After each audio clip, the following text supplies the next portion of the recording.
Hi friends, welcome to my channel. First time my channel ನೋಡ್ತಾರೆ subscribe ಮಾಡ್ಕೊಳ್ಳಿ friends. ಇವತ್ತು ಬಂದುಬಿಟ್ಟು ಸಂಡೇ ಸ್ಪೆಷಲ್ ಬೆಳ್ಳುಳ್ಳಿ ಕಬಾಬ್ ಮಾಡೋಣ ಅಂತ ರೆಡಿ ಮಾಡ್ಕೊಂಡಿದ್ದೀನಿ. ಬನ್ನಿ ಏನೇನು ಬೇಕು ಬೆಳ್ಳುಳ್ಳಿ ಕಬಾಬ್ಗೆ ಅಂತ ನೋಡೋಣ. ಇಲ್ಲಿ ಬಂದುಬಿಟ್ಟು ನಾನು ಬೆಳ್ಳುಳ್ಳಿ ಮತ್ತು ಹಸಿಶುಂಠಿ ಬಂದುಬಿಟ್ಟು ಜಾಸ್ತಿ ತೊಗೊಂಡಿದ್ದೀನಿ. ಒಂದು 7-8 ಹಸಿಮೆಣ್ಸಿಕಾಯಿ ತೊಗೊಂಡಿದ್ದೀನಿ. ಒಂದು ಸ್ವಲ್ಪ ಪುದೀನ ಸೊಪ್ಪು, ಸ್ವಲ್ಪ ಕೊತ್ತಂಬರಿ, ಒಂದು ಸ್ವಲ್ಪ ಕರಿಬೇವು, ಸ್ವಲ್ಪ ಚಕ್ಕೆ ಲವಂಗ ಹಾಕ್ಕೊಂಡಿದ್ದೀನಿ. ಇದನ್ನೆಲ್ಲ ಮಿಕ್ಸಿಗೆ ಹಾಕಿ ನುಣ್ಣಗೆ ರುಬ್ಕೊಳ್ಳೋಣ. ರುಬ್ಕೊಂಡಾದಮೇಲೆ ಆಮೇಲೆ ಮಿಕ್ಸ್ ಮಾಡ್ಕೋಬೇಕು ಅದಕ್ಕೆಲ್ಲ ಹಿಟ್ಟುಗಳೆಲ್ಲ ಹಾಕಿ. ಹಂಗಾಗಿ ಫಸ್ಟಿಗೆ ಇದನ್ನು ನುಣ್ಣಗೆ ರುಬ್ಕೋಬೇಕಾಗುತ್ತೆ.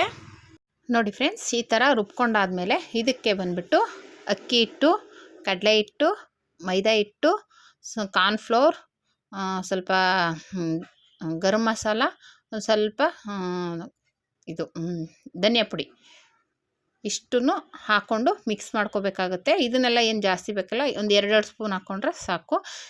ಇದು ಕಾರ್ನ್ಫ್ಲೋರ್ ಮಾತ್ರ ಒಂದು 4 ಸ್ಪೂನ್ ಹಾಕ್ಕೊಳ್ಳಿ. ಇನ್ನು ಮಿಕ್ಕಿದೆಲ್ಲ 2 ಸ್ಪೂನು, ಇದು ಮಾತ್ರ 4 ಸ್ಪೂನ್ ಹಾಕ್ಕೊಳ್ಳಿ. ಧನಿಯಾ ಪುಡಿನೂ ಒಂದು ಸ್ಪೂನ್ ಆದರೆ ಸಾಕು. ಗರಂ ಮಸಾಲ 2 ಚಿಟಿಕೆ, ಅರ್ಧ ಸ್ಪೂನ್ ಆದರೆ ಸಾಕು. ಇದನ್ನೆಲ್ಲ ಹಾಕ್ಬಿಟ್ಟು ಸ್ವಲ್ಪ ಉಪ್ಪು ಹಾಕ್ಬಿಟ್ಟು ನೀಟಾಗಿ ಮಿಕ್ಸ್ ಮಾಡ್ಕೋಬೇಕು. ಮತ್ತು ಇದನ್ನು ಮಿಕ್ಸ್ ಮಾಡುವಾಗ ನೀರು ಹಾಕೋಬೇಡಿ, ಒಂದು ಮೊಟ್ಟೆ ಹಾಕ್ಕೊಳ್ಳಿ ಸಾಕು. ಆಲ್ರೆಡಿ ನಾವು ರುಬ್ಬಿದ್ದೀವಲ್ಲ ಮಸಾಲೆ, ಅದರಲ್ಲೇ ನೀರಿನ ಅಂಶ ಇರುತ್ತೆ, ಹಾಗಾಗಿ ನೀರೇನು ಬೇಕಾಗಲ್ಲ. ನಾನು ಆಮೇಲೆ ನೀರಿನ ಅಂಶ ಹಾಕೋಕ್ಕೋದ್ರೆ ನೀರು ಬಿಟ್ಕೊಳ್ಳುತ್ತೆ, ಆಮೇಲೆ ಚಿಕನ್ಗೆ ಇಟ್ಕೊಳ್ಳಲ್ಲ ಅದು ಮಸಾಲೆ. ಹಂಗಾಗಿ ಒಂದು ಮೊಟ್ಟೆ ಹಾಕ್ಬಿಟ್ಟು ಮಿಕ್ಸ್ ಮಾಡಿ, ನಾನು ಆಲ್ರೆಡಿ ರುಬ್ಬಿರೋ ಮಸಾಲೆಯಲ್ಲೇ ನೀರಿರುತ್ತೆ. ಓಕೆನಾ.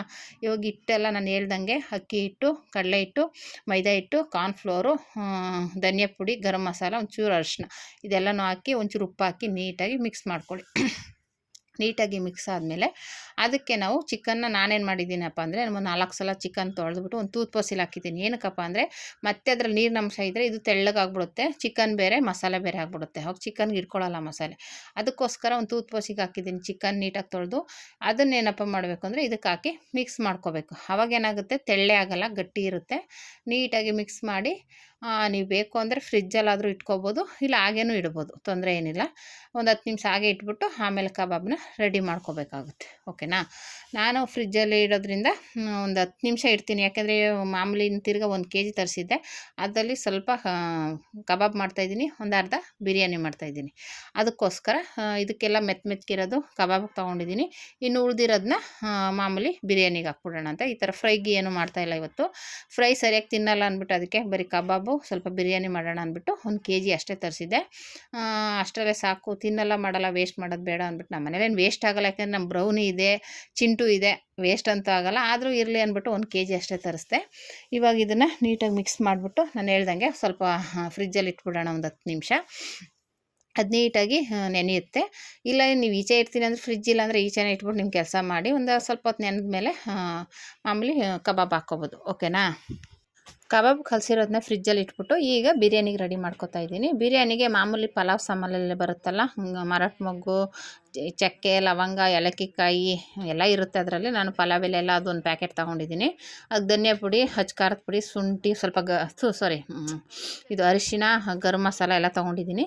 ಅದಕ್ಕೆ ಸ್ವಲ್ಪ ನಾನು ಶುಂಠಿ ಬೆಳ್ಳುಳ್ಳಿ ಇತ್ತು ಮನೇಲೆ, ಅದನ್ನೇ ನುಣ್ಣಗೆ ರುಬ್ಕೊಂಡಿದ್ದೀನಿ, ಪೇಸ್ಟ್ ಮಾಡ್ಕೊಂಡಿದ್ದೀನಿ. ಇದಕ್ಕೆ ಬಂದ್ಬಿಟ್ಟು ಮತ್ತೆ ಈರುಳ್ಳಿ ಮತ್ತು ಹಸಿಮೆಣ್ಸಿಕಾಯಿ ತೊಗೊಂಡಿದ್ದೀನಿ. ನೀವು ಬೇಕು ಅಂದರೆ ಹಸಿಮೆಣ್ಸಿಕಾಯಿ ಹಾಕ್ಕೋಬೋದು, ಇಲ್ಲ ಬೇಡ ಅಂದರೆ ಸ್ಕಿಪ್ ಮಾಡ್ಕೋಬೋದು. ಓಕೆನಾ. ಹಸಿಮೆಣ್ಸಿಕಾಯಿ ಹಾಕಿದ್ರೆ ಒಂಥರ ಚೆನ್ನಾಗಿರುತ್ತೆ. ಖಾರದ ಪುಡಿ, ಖಾರ ತಿನ್ನೋರು ಹಾಕ್ಕೊಳ್ಳಿ, ತಿನ್ನದೇ ಇದ್ದವರು ಬೇಡ, ಸ್ಕಿಪ್ ಮಾಡ್ಕೊಳ್ಳಿ. ಓಕೆನಾ. ಮತ್ತು ಟೊಮೊಟೊ ಹಣ್ಣಾಗಿರೋ ಸಿಕ್ಕಲಿಲ್ಲ, ಆಮೇಲೆ ಅದನ್ನು ತೊಗೊಂಡೆ, 4-5 ಕಟ್ ಮಾಡಿ ಇಟ್ಕೊಂಡಿದ್ದೀನಿ. ಮಾಮೂಲಿ ಸ್ಟವ್ ಮೇಲೆ ನಾನು ಕುಕ್ಕರಲ್ಲೇ ಕೂಗ್ಸೋದು, ಹಂಗಾಗಿ ಕುಕ್ಕರ್ ಇಟ್ಟಿದ್ದೀನಿ. ಅದಕ್ಕೆ ಸ್ವಲ್ಪ ಎಣ್ಣೆ ಹಾಕ್ಕೋತಾ ಇದ್ದೀನಿ. ಎಣ್ಣೆ ಬಂದುಬಿಟ್ಟು ಒಂದು 4-5 ಸ್ಪೂನ್ ಹಾಕ್ಕೋತಾ ಇದ್ದೀನಿ. ನೀವು ಎಣ್ಣೆ ಜಾಸ್ತಿ ಯೂಸ್ ಮಾಡ್ತೀನಿ ಅನ್ನೋದಾದರೆ ಒಂದು 5-6 ಚಮಚ ಇಲ್ಲ 10 ಚಮಚನೇ ಹಾಕ್ಕೋಬೋದು. ನೀವು ಎಣ್ಣೆ ಜಾಸ್ತಿ ಯೂಸ್ ಮಾಡ್ತೀನಿ ಅನ್ನೋರು, ಇಲ್ಲ ಅಂದರೆ ಸಾಕು 4-5 ಚಮಚ. ಅದಕ್ಕೆ ನಾನು ಸ್ವಲ್ಪ ತುಪ್ಪ ಹಾಕ್ಕೊಂಡೆ. ತುಪ್ಪ ಏನಕ್ಕಪ್ಪ ಅಂದರೆ ನಮ್ಮ ಮನೇಲಿ ಹಾಗೆ ತಿಂದರೆ ಹಾಕ್ಕೊಟ್ರೆ ಏನಕ್ಕಾದರೂ ಬೇಡ ಅಂತಿರ್ತಾರೆ, ಹಾಗಾಗಿ ಇದಕ್ಕೆ ಹಾಕ್ಬಿಟ್ರೆ ಮಿಕ್ಸ್ ಆಗಿಬಿಡುತ್ತೆ ಅಂದ್ಬಿಟ್ಟು ನಾನು ಡೈರೆಕ್ಟಾಗಿ ಹಾಕಿದ್ದೀನಿ. ಇದು ಚೆನ್ನಾಗಿ ಕಾಯಬೇಕು, ಎಣ್ಣೆ ಮತ್ತು ತುಪ್ಪ ಕಾದ್ಮೇಲೆ ನಾವು ಪಲಾವ್ ಐಟಮ್ ಇರುತ್ತಲ್ಲ ಅದನ್ನೆಲ್ಲನೂ ಹಾಕಿ, ಅದು ತುಪ್ಪ ಮತ್ತು ಎಣ್ಣೆಲಿ ಚೆನ್ನಾಗಿ ಫ್ರೈ ಆಗಬೇಕು. ಅವಾಗ ಒಂಥರ ಗಮನ ಬರುತ್ತೆ, ಅಂತ ಎಷ್ಟು ಚೆನ್ನಾಗಿರುತ್ತೆ ಗೊತ್ತಾ ಸ್ಮೆಲ್ಲು. ಅದೆಲ್ಲ ಚೆನ್ನಾಗಿ ಫ್ರೈ ಆಗ್ತಿದ್ದಂಗೆ ಈರುಳ್ಳಿ, ಮೆಣಸಿನ್ಕಾಯಿ ಕಟ್ ಮಾಡಿ ಇಟ್ಕೊಂಡಿದ್ವಲ್ಲ ಅದು ಹಾಕ್ಕೋಬೇಕು. ಅದು ಹಾಕ್ಬಿಟ್ಟು ಅದನ್ನು ಚೆನ್ನಾಗಿ ಫ್ರೈ ಮಾಡ್ಕೋಬೇಕು. ಈರುಳ್ಳಿ ಸ್ವಲ್ಪ ಎಣ್ಣೆಲಿ ಚೆನ್ನಾಗಿ ಫ್ರೈ ಆಗಿ ಎಣ್ಣೆ ಬಿಟ್ಕೋಬೇಕು. ಆವಾಗಲೇ ಒಂಥರ ಟೇಸ್ಟ್ ಇರೋದು ಪಲಾವು ಬಿರಿಯಾನಿ. ಆಮೇಲೆ ಇದು ಚೆನ್ನಾಗಿ ಇದು ಫ್ರೈ ಮಾಡ್ಕೊಂಡಾದಮೇಲೆ ಟೊಮೊಟೊ ಹಾಕ್ಕೋಬೇಕಾಗುತ್ತೆ. ಯಾಕಪ್ಪ ಅಂದರೆ ಟೊಮೊಟೊನು ಸ್ವಲ್ಪ ಚೆನ್ನಾಗಿ ಬೇಯಬೇಕು. ನೋಡಿ ಈ ಥರ ಎಣ್ಣೆಲಿ ಚೆನ್ನಾಗಿ ಫ್ರೈ ಆಗಬೇಕು. ಈರುಳ್ಳಿ, ಮೆಣಸಿನ್ಕಾಯಿ, ಪಲಾವ್ ಸಾಮಾನೆಲ್ಲ ಹಾಕಿದ್ದೀವಲ್ಲ ಅದೆಲ್ಲ ಚೆನ್ನಾಗಿ ಫ್ರೈ ಆಗಬೇಕು. ಚೆನ್ನಾಗಿ ಫ್ರೈ ಆದಮೇಲೆ ಇದಕ್ಕೆ ಶುಂಠಿ ಬೆಳ್ಳುಳ್ಳಿ ಪೇಸ್ಟ್ ಇತ್ತಲ್ಲ ಅದು ಹಾಕ್ಕೋಬೇಕು. ನಾನು ಮನೆಯಲ್ಲೇ ರೆಡಿ ಮಾಡ್ಕೊಂಡಿದ್ದೀನಿ, ಮಿಕ್ಸಿಗೆ ಹಾಕ್ಕೊಂಡು ಅದನ್ನೇ ಹಾಕ್ತಾಯಿದ್ದೀನಿ. ಇವಾಗ ಶುಂಠಿ ಬೆಳ್ಳುಳ್ಳಿ ಪೇಸ್ಟ್ ಹಾಕಿದ್ಮೇಲೆ ಅದನ್ನು ಅಷ್ಟೇ ಹಸಿ ವಾಸನೆ ಇರುತ್ತಲ್ಲ ಅದು ಹೋಗೋವರೆಗೂ ಗಮ್ಮನವರೆಗೂ ಹುರಿಬೇಕಾಗುತ್ತೆ. ಹುರಿದ್ಬಿಟ್ಟು ಆಮೇಲೆ ಇದಕ್ಕೆ ಶುಂಠಿ ಬೆಳ್ಳುಳ್ಳಿ ಪೇಸ್ಟ್ ಚೆನ್ನಾಗಿ ಹುರ್ಕೊಂಡಾದಮೇಲೆ ಧನಿಯಾ ಪುಡಿ, ಅಚ್ಚ ಖಾರದ ಪುಡಿ, ಗರಂ ಮಸಾಲ, ಒಂಚೂರು ಅರಿಶಿನ ಎಲ್ಲ ಇಟ್ಕೊಂಡಿದ್ವಲ್ಲ ಆ ಮಸಾಲನೆಲ್ಲ ಹಾಕ್ಬಿಟ್ಟು ಇವಾಗ ಫ್ರೈ ಮಾಡ್ಕೋಬೇಕು ಚೆನ್ನಾಗಿ. ಈರುಳ್ಳಿ ಜೊತೆ ಅದು ಚೆನ್ನಾಗಿ ಫ್ರೈ ಆಗೋ ಥರ ಎಣ್ಣೆಲಿ ಫ್ರೈ ಮಾಡ್ಕೊಳ್ಳಿ. ಸ್ವಲ್ಪ ಘಾಟ್ ಥರ ಇರುತ್ತೆ, ಪರವಾಗಿಲ್ಲ, ಹಾಗೇ ಫ್ರೈ ಮಾಡಿ. ಎಣ್ಣೆ ತುಪ್ಪ ಎಲ್ಲ ಹಾಕಿರ್ತೀವಲ್ಲ ಅದರಲ್ಲೇ ಫ್ರೈ ಮಾಡಿ. ಗಮ್ ಅಂತ ಸ್ಮೆಲ್ಲು ತುಂಬಾ ಟೇಸ್ಟ್ ಕೊಡುತ್ತೆ. ಓಕೆನಾ. ಆಮೇಲೆ ಈ ಥರ ಫ್ರೈ ಮಾಡ್ಕೊಂಡಾದಮೇಲೆ ಇದಕ್ಕೆ ಟೊಮೊಟೊ ಹಾಕೋಬೇಕಾಗುತ್ತೆ. ಟೊಮೊಟೊ ಹಾಕ್ಬಿಟ್ಟು ಟೊಮೊಟೊ ಸ್ವಲ್ಪ ಮೆತ್ತಗಾಗೋವರೆಗೂ ಚೆನ್ನಾಗಿ ಫ್ರೈ ಮಾಡ್ಕೋಬೇಕು ನೀಟಾಗಿ. ಇದರಲ್ಲಿ ಟೊಮೊಟೊ ಫ್ರೈ ಮಾಡಿಕೊಂಡು ಹಾಗೆ ಅದಕ್ಕೆ ಸ್ವಲ್ಪ ನೀರು ಹಾಕ್ಬಿಟ್ಟು ಮಸಾಲೆ ಎಲ್ಲ ಚೆನ್ನಾಗಿ ಕುದಿ ಬರಬೇಕು. ಕುದಿ ಬಂದು ಎಣ್ಣೆ ಬಿಟ್ಕೋಬೇಕು. ಆ ರೀತಿ ಟೊಮೊಟೊ ಎಲ್ಲ ಮೆತ್ತಗಾಗಿ ಚೆನ್ನಾಗಿ ಫ್ರೈ ಆಗಬೇಕು. ನಾವೇನೇನು ಮಸಾಲೆ ಎಲ್ಲ ಹಾಕಿದ್ದೀವಲ್ಲ ಆ ಮಸಾಲೆ ಅದೆಲ್ಲ ಚೆನ್ನಾಗಿ ಫ್ರೈ ಆದರೆ ಆಮೇಲೆ ನಾವು ಚಿಕನ್ ಹಾಕಿದ್ರೆ ಚೆನ್ನಾಗಿ ಮಿಕ್ಸ್ ಆಗುತ್ತೆ. ಓಕೆನಾ. ಹಾಗಾಗಿ ಫಸ್ಟ್ ನಾವು ಒಂದು 5 ನಿಮಿಷ ಮಸಾಲೆ ಎಲ್ಲ ಚೆನ್ನಾಗಿ ಮಿಕ್ಸ್ ಆಗೋ ಥರ ಚೆನ್ನಾಗಿ ಮಿಕ್ಸ್ ಮಾಡಿ ಮಾಡಬೇಕಾಗುತ್ತೆ. ಆ ಮಿಕ್ಸ್ ಆದಮೇಲೆ ಒಂದು 5 ನಿಮಿಷ ಒಂದು ಸ್ವಲ್ಪ ನೀರು ಹಾಕ್ಬಿಟ್ಟು ಟೊಮೊಟೊ ಮೆತ್ತಗಾಗೋದಕ್ಕೆ ಅದಕ್ಕೋಸ್ಕರ ಸ್ವಲ್ಪ ನೀರು ಹಾಕಿದ್ರೆ ಮೆತ್ತಗಾಗುತ್ತೆ. ಹೀಗೆ ಎಣ್ಣೆಯಲ್ಲಿ ಚೆನ್ನಾಗಿ ಅದು ಕುದಿ ಬರಬೇಕು. ಕುದೀತಾ ಏನಾಗುತ್ತೆ, ಟೊಮೊಟೊ ಮೆತ್ತಗಾಗುತ್ತೆ, ನೀರು ಬಿಟ್ಕೊಳ್ಳುತ್ತೆ, ಎಣ್ಣೆ ಬಿಟ್ಕೊಳ್ಳುತ್ತೆ. ಆ ಥರ ಆಗೋವರೆಗೂ ಸ್ವಲ್ಪ ಉಪ್ಪು ಹಾಕ್ಬಿಟ್ಟು ಇವು ಚೆನ್ನಾಗಿ ಕುದಿಸ್ಕೋಬೇಕು. ಒಂದು 2-3 ನಿಮಿಷ, ಒಂದು 5 ನಿಮಿಷ ಚೆನ್ನಾಗಿ ಕುದಿ ಬರಬೇಕು. ಓಕೆನಾ. ಈ ರೀತಿ ಒಂದು 5 ನಿಮಿಷ ಕುದಿಯೋಕೆ ಬಿಟ್ಟರೆ ಆಮೇಲೆ ನೀವು ಅದಕ್ಕೆ ಚಿಕನ್ ಹಾಕ್ಕೋಬೇಕಾಗುತ್ತೆ. ಚಿಕನ್ ಹಾಕ್ಕೊಂಡ್ರೆ ನೋಡಿ ಈ ರೀತಿ ರೆಡಿಯಾಗಿದೆ. ಒಂಥರ ಚಿಕನ್ನು ಫ್ರೈ ಥರನೇ ಆಗಿದೆ ಹೇಳ್ಬೇಕು ಅಂದರೆ. ಇವಾಗ ಇದಕ್ಕೆ ಚಿಕನ್ ಹಾಕ್ಬಿಟ್ಟು ಫ್ರೈ ಮಾಡಿಬಿಟ್ರೆ ಚಿಕನ್ ಫ್ರೈ ಆಗಿಬಿಡುತ್ತೆ. ಓಕೆನಾ. ಇದಕ್ಕೆ ನಾವು ರೈಸ್ ಹಾಕೋದ್ರಿಂದ ಬಿರಿಯಾನಿ ಆಗುತ್ತೆ. ನೀವು ರೈಸ್ ಹಾಕಲಿಲ್ಲ ಹಾಗೆ ಮಾಡ್ತೀವಿ ಅನ್ನೋದಾದರೆ ಇವಾಗ ಇದನ್ನೇ ಚೆನ್ನಾಗಿ ಫ್ರೈ ಮಾಡಿಬಿಟ್ರು ಚೆನ್ನಾಗಿ ಬೇಯಿಸ್ಬಿಟ್ರೆ ಇದು ಚಿಕನ್ ಫ್ರೈ ಆಗಿಬಿಡುತ್ತೆ. ಓಕೆನಾ. ತುಂಬಾ ಟೇಸ್ಟಿಯಾಗಿರುತ್ತೆ. ಬೇಕಂದ್ರೆ ನೀವು ಇದೇ ರೀತಿಯೇ ಚಿಕನ್ ಫ್ರೈ ಅಂತ ತಿನ್ಕೋಬೋದು, ಅಷ್ಟು ಟೇಸ್ಟ್ ಇರುತ್ತೆ. ಇವಾಗ ಇದಕ್ಕೆ ನೀರು ಎಷ್ಟು ಬೇಕು ನೋಡ್ಕೋಬೇಕು. ನೀವು ಎಷ್ಟು ಅಕ್ಕಿ ಇಡ್ತೀರ ಅದ್ರ ಮೇಲೆ ಸ್ವಲ್ಪ ನೀರು ಹಾಕ್ಬಿಟ್ಟು ಮತ್ತೆ ನೀವು ಅಳತೆ ಹಾಕುವಾಗ ನೀರು ನೋಡ್ಕೊಂಡು ಹಾಕಿ. ಓಕೆನಾ. ಹಾಗಾಗಿ ಫಸ್ಟು ನಾನು ಸ್ವಲ್ಪ ನೀರು ಹಾಕ್ತಾಯಿದ್ದೀನಿ. ಏನಕ್ಕಪ್ಪ ಅಂದರೆ ಅದು ಚೆನ್ನಾಗಿ ಚಿಕನೆಲ್ಲ ಬೇಯಬೇಕು ಅಂತ. ಆ ಮಸಾಲೆಯಲ್ಲಿ ಚೆನ್ನಾಗಿ ಅದು ಸ್ವಲ್ಪ ಒಂದು 5 ನಿಮಿಷ ಕುದಿಯೋಕೆ ಬಿಡಬೇಕು. ಚೆನ್ನಾಗಿ ಬೇಯಬೇಕದು. ಆಮೇಲೆ ಬೆಂದ ಮೇಲೆ ನಾವು ಅಕ್ಕಿ ಹಾಕ್ಬಿಟ್ಟು 1 ವಿಸಿಲ್ ಇಲ್ಲ 2 ವಿಸಿಲ್ ಕೂಗಿಸ್ಕೊಂಡ್ರೆ ಸಾಕು, ಬಿರಿಯಾನಿ ರೆಡಿ ಆಗುತ್ತೆ. ಓಕೆನಾ. ಈ ರೀತಿ ರೆಡಿ ಮಾಡ್ಕೋಬೇಕಾಗುತ್ತೆ ಚಿಕನ್ ಬಿರಿಯಾನಿನ. ತುಂಬಾ ಟೇಸ್ಟಿಯಾಗಿರುತ್ತೆ.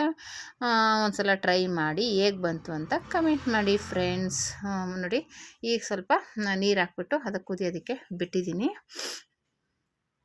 ಅದು ಒಂದು ಕುದಿ ಬಂದಮೇಲೆ ಅದಕ್ಕೆ ಅಕ್ಕಿ ಹಾಕ್ಬಿಟ್ಟು ನೀರು ಎಷ್ಟು ಬೇಕು ಅಷ್ಟು ಇಟ್ಬಿಟ್ಟು ಮುಚ್ಚಬೇಕಾಗುತ್ತೆ. ನಾನು ಇದಕ್ಕೆ 4 ಲೋಟ ನೀರು ಇಡ್ತಾಯಿದ್ದೀನಿ. ಆಲ್ರೆಡಿ 1 ಲೋಟ ಬಂದುಬಿಟ್ಟು ಮಸಾಲೆಗೆ ಮತ್ತು ಅಕ್ಕಿ ಹಾಕಬೇಕಾದ್ರೆ ಆಗಿತ್ತು. ಹಾಗಾಗಿ ನಾನು ಇನ್ನು ಎಕ್ಸ್ಟ್ರಾ 3 ಲೋಟ ನೀರು ಇಕ್ಕಿದ್ದೀನಿ. ಓಕೆನಾ. ಅದು ನೋಡ್ಕೊಂಡು ಇಟ್ಕೊಳ್ಳಿ. ನಿಮ್ಮ ಅಕ್ಕಿ ಎಷ್ಟು ನೀರು ತೊಗೊಳುತ್ತೆ ಅನ್ನೋದು ಒಂದು ಐಡಿಯಾ ಇರುತ್ತಲ್ಲ, ಅದ್ರ ಮೇಲೆ ಇಕ್ಕಿ. ಒಂಚೂರು ಜಾಸ್ತಿ ಆದರೂ ತೊಂದರೆ ಇಲ್ಲ, ಕಮ್ಮಿ ಮಾಡಬೇಡಿ. ಯಾಕೆಂದರೆ ಸ್ವಲ್ಪ ಮೆತ್ತಗಾದರೆ ತಿನ್ಕೋಬೋದು. ಆದರೆ ನೀರಿಲ್ದೇ ಕಮ್ಮಿ ಆಗಿಬಿಟ್ಟು ಸರಿಯಾಗಿ ಬೆಂದಿಲ್ಲ ಅಂದರೆ ತಿನ್ನೋಕ್ಕಾಗಲ್ಲ. ಮೆತ್ತಗಿದ್ರೂ ಪರವಾಗಿಲ್ಲ, ತಿನ್ಕೋಬೋದು, ಏನು ತೊಂದರೆ ಆಗೋಲ್ಲ. ಬಿಸಿಲಿದ್ದಾಗ ಸ್ವಲ್ಪ ಮೆತ್ತಗಿರುತ್ತೆ, ಆರಿದ್ರೆ ಸ್ವಲ್ಪ ಉದುದ್ರಾಗುತ್ತೆ. ಓಕೆನಾ. ಈ ರೀತಿ ಚೆನ್ನಾಗಿ ಮಿಕ್ಸ್ ಮಾಡಿ ನೋಡ್ಕೋಬೇಕು ಉಪ್ಪು ಸರಿಯಾಗಿದೆಯಾ ಅಂತ. ಉಪ್ಪು ಸ್ವಲ್ಪ ಕಡಿಮೆ ಇತ್ತು, ನಾನು ಮತ್ತೆ ಸ್ವಲ್ಪ ಉಪ್ಪು ಹಾಕಿ ಮಿಕ್ಸ್ ಮಾಡಿ ಆಮೇಲೆ ಕ್ಲೋಸ್ ಮಾಡಿದೆ. ಕ್ಲೋಸ್ ಮಾಡಿಬಿಟ್ಟು ಒಂದು 2 ವಿಸಿಲ್ ಕೂಗಿದ್ರೆ ಸಾಕು. ಓಕೆನಾ. ಆಲ್ರೆಡಿ ನಾವು ಚೆನ್ನಾಗಿ ಬೇಯಿಸಿರೋದ್ರಿಂದ ಒಂದು 2 ವಿಸಿಲ್ಗೆ ಚೆನ್ನಾಗಿ ಬೆಂದೋಗುತ್ತೆ, ಚೆನ್ನಾಗಾಗುತ್ತೆ. ಮತ್ತು ಅದಾದಮೇಲೆ ಮತ್ತೆ ಈ ಕಡೆ ಕಬಾಬು ರೆಡಿ ಮಾಡಿಕೊಂಡೆ. ಮಾಮೂಲಿ ಒಂದು 2 ಸಲ ಹಾಕಿದೆ ಅಷ್ಟೇ. ಯಾಕೆಂದರೆ ಏನು ನನ್ನ ಮಗಳು ಬಂದಮೇಲೆ ಅವಳಿಗೆ ಸಂಜೆ ಮಾಡಿಕೊಟ್ರೆ ಆಯಿತು ಅಂದ್ಬಿಟ್ಟು ನನ್ನ ಮಗ, ನಾನು, ನಮ್ಮ ಅಪ್ಪ ಅಷ್ಟೇ. ನಮ್ಮ ಮನೆಯವ್ರು ಇನ್ನು ರಾತ್ರಿಗೆ ಬರೋದು. ಹಾಗಾಗಿ ಅವ್ರಿಗೆ ರಾತ್ರಿಗೆ ಮಾಡ್ಕೊಳ್ಳಿ ಅಂತ ಫ್ರಿಜ್ಜಲ್ಲಿ ಇಟ್ಬಿಟ್ಟು ನಮ್ಗೆ ಎಷ್ಟು ಬೇಕೋ ಅಷ್ಟು ಮಾಡಿಕೊಂಡು ರೆಡಿ ಮಾಡ್ಕೊಂಡ್ವಿ. ಈ ರೀತಿ ಸಂಡೇ ಸ್ಪೆಷಲ್ ಇವತ್ತು ಚಿಕನ್ ಕಬಾಬು ಮತ್ತು ಬಿರಿಯಾನಿ ಮಾಡಿದ್ವಿ. ನೀವು ಏನು ಮಾಡಿದ್ರಿ ಅಂತ ಕಮೆಂಟ್ ಮಾಡಿ. ಓಕೆನಾ. ಈ ರೀತಿ ರೀತಿ ಕಬಾಬನ್ನ ಫ್ರೈ ಮಾಡಿಕೊಂಡು, ನನ್ನ ಮಗ ಅಂತೂ ಇದ್ಯಾಕೆ ಗ್ರೀನ್ ಕಲರ್ ಇದೆ, ಕಬಾಬ್ ಗ್ರೀನ್ ಇರಲ್ಲ ಕೆಂಪು ಬಣ್ಣ ಇರುತ್ತೆ ಅಂತ ಅಂತಿದ್ದ. ನಾನು ಬೆಳ್ಳುಳ್ಳಿ ಕಬಾಬ್ ನೋಡೋಣ ಅದೊಂಥರ ಟೇಸ್ಟ್ ಇರುತ್ತಲ್ಲ ಅಂತ ಹೇಳ್ದೆ ಅವನಿಗೆ. ಇಲ್ಲ ಕಲರ್ ಬರಬೇಕು, ಕೆಂಪು ಕಲರ್ ಬರಬೇಕು ಅಂತಿದ್ದ. ನಾನಿಲ್ಲ, ಇದು ಒಂದು ತಿನ್ನು, ಇನ್ನೊಂದು ಸಲ ಬೇಕಾದ್ರೆ ರೆಡ್ ಕಲರಲ್ಲಿ ಮಾಡಿಕೊಡ್ತೀನಿ ಅಂತ ಹೇಳಿ ಅವನಿಗೆ ಹೇಳಿದೆ. ನೋಡಿ, ಈ ರೀತಿ ಕಬಾಬ್ ಮತ್ತು ಬಿರಿಯಾನಿ ರೆಡಿಯಾಗಿದೆ. ಬಿಸಿ ಕಬಾಬ್ ಮತ್ತು ಚಿಕನ್ ಬಿರಿಯಾನಿ ರೆಡಿ. ಬನ್ನಿ ಫ್ರೆಂಡ್ಸ್, ಹೇಗಿದೆ ಅಂತ ನೋಡೋಣ. ಈ ವಿಡಿಯೋ ಇಷ್ಟ ಆದರೆ ಲೈಕ್ ಮಾಡಿ, ಶೇರ್ ಮಾಡಿ, ಕಮೆಂಟ್ ಮಾಡಿ. Thank you for watching.